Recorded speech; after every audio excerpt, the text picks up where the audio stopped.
evaluar, ¿no? El contexto de la realidad de este buen inicio del, ¿no? del año escolar, del cual muchos están hablando, sobre todo el ministerio, ¿no? Buen inicio, pero viendo la realidad está muy intrincada la situación como para dar una buena apertura a la escolaridad 2018. Profesor, ¿cómo está? Buenas tardes. Muy buenas tardes y nuevamente agradecerles por la oportunidad que nos dan para poder dirigirnos al pueblo ayacuchano y en especial al magisterio. Sí, en esta mesa técnica por la educación de Ayacucho. Empezó el día de ayer. Sí, ayer tuvimos oportunidad de poder dialogar con el vicegobernador, el director regional de educación, los directores de UGEL, los representantes del Ministerio de Educación y también los dirigentes de cada una de las provincias de toda la región Ayacucho. ¿Representantes del Ministerio de Educación? ¿Presentes? Sí, representantes del Ministerio de Educación. Entre algunos rubros se ha especificado porque nosotros habíamos solicitado una mesa técnica netamente que pueda atender el tema de lo que es los procesos administrativos. En esta parte se ha recibido información del Ministerio sobre los aspectos legales y nosotros también dimos a conocer que en el proceso que se ha tenido una poshuelga, ¿no? Ha habido de alguna manera una obligación desde la UGEL a los maestros de las instituciones educativas por implementar el tema de los acompañamientos y uso de las rúbricas. Harto ha sido criticada, cuestionada y que aún así nos está dando la razón el ministerio porque según sus especialistas manifiestan de que van a hacer y siguen haciendo las modificaciones a la herramienta, que nosotros llamamos la herramienta del despido, ¿no? Pero, en fin, es parte de ese proceso y nos están dando la razón porque ellos dicen, sí, estamos haciendo modificaciones, adaptaciones, que ya no va a ser un tema de 60 minutos, va a ser hasta 90 minutos, o sea, el tiempo del show se aumenta, ¿no? ¿A 90 minutos? Ahora hasta 90 minutos. Y el acompañante, que es digamos, el verdugo, ¿no?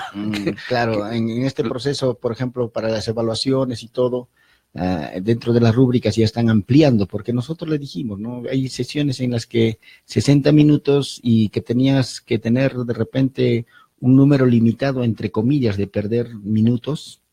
No podía haber una situación de una pequeña riña en el aula o que un estudiante tenga alguna situación de que se sienta mal y algunas otras cosas que con el tiempo han ido precisando, han ido modificando a tanta crítica, a tanta observación que se ha tenido.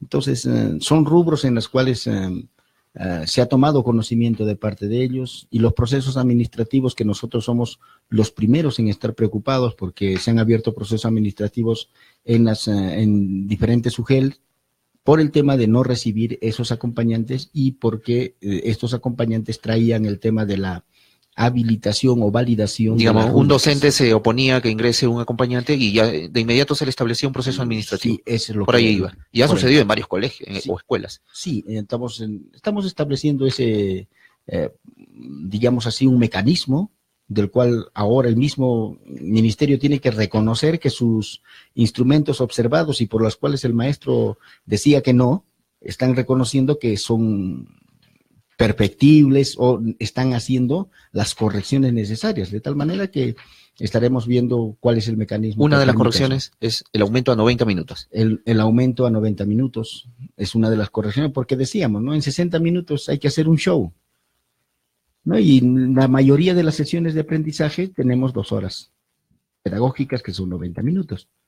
¿No? Pero ellos dicen recién que se han dado cuenta, ¿no? O sea, pero nosotros, es que el problema es que quienes trabajan todas esas políticas educativas, instrumentos, ¿sí? Son personas de pupitre, no han pisado un salón, no han tenido la experiencia de vivir con 30 vidas que son como la anterior ministra, ¿no? Y la anterior ministra, de ese mismo perfil.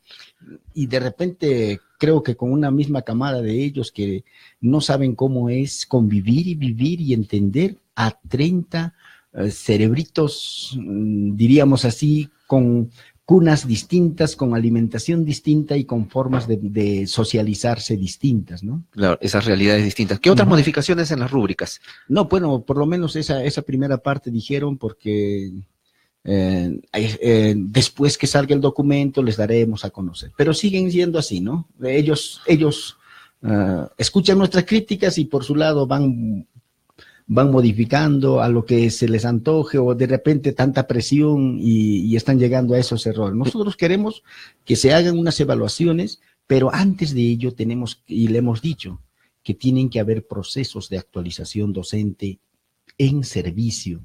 Cuando nos critican que hay un Estado de Derecho, ¿no? A nosotros sí nos dicen cumplan la ley, cumplan la ley. En la ley dice, en la ley de educación dice, el gobierno está en la obligación de hacer procesos de actualización o capacitación en servicio. ¿Y cómo es que en la ley está y que cuando van al otro lado no lo aplican? Entonces, ¿cuál es el Estado de Derecho? El Estado de Derecho es que las leyes se cumplen solo para algunos y para otros no.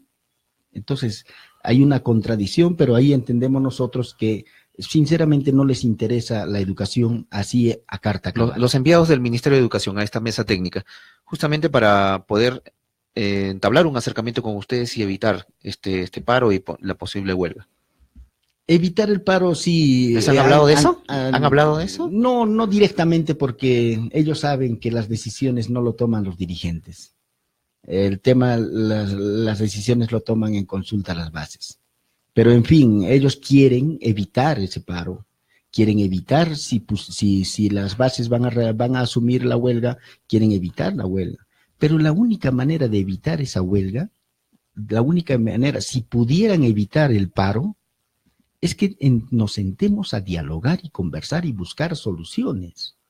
¿Cómo es posible que hace un rato nos decía el representante del Consejo Nacional de Educación, dice que no hay presupuesto, que no alcanza? Si ellos mismos en la ley, ante el Consejo Educativo Nacional, ellos han indicado que debe llegar el presupuesto al 6% del Producto Bruto Interno para educación.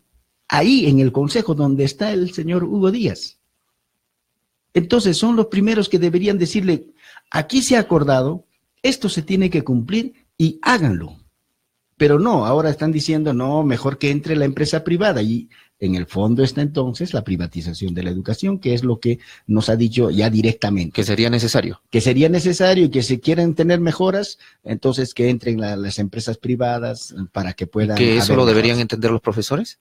Y en la lógica va a decir que esto es un camino a la privatización de la educación, que es lo que finalmente estamos entendiendo lo de ellos.